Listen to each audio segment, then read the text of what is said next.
আজকে বানাবো পটল চিংড়ি। তাই জন্য আলু আর পটল আমি এখানে কেটে রেখেছি। চিংড়ি মাছ নুন হলুদ দিয়ে মাখিয়ে রেখেছি।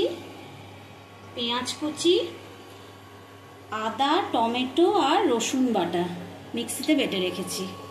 এই তেল গরম করতে দিচ্ছি। এখন দেব চিংড়ি মাছগুলোকে আগে একটু ভেজে তুলে রাখবো।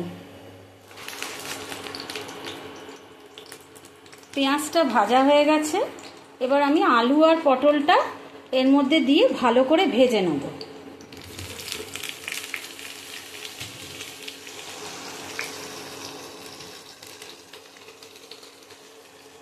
একটু হলুদ,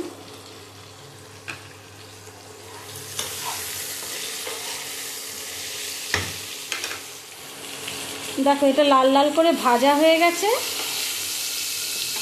এবার আমি মশলা দেব, আদা রসুন টমেটো বাটা, জিরে গুঁড়ো আর ধনে গুঁড়ো।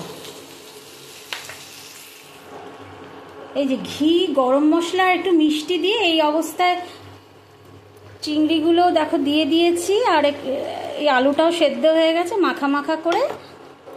এবার আমি পটল চিংড়িটাকে সার্ভ করে দেবো। রেডি হয়ে গেছে আমার পটল চিংড়ি।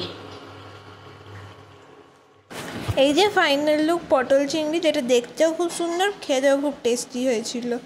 মায়ের থেকে আমি ফোনটা নিয়ে নিয়েছি ভয়েস ওভার দেওয়ার জন্য। এই জন্য আমাকে খুব ইচ্ছা করছিল বলতে যে এত টেস্টি ডিশটা মা বানিয়েছে।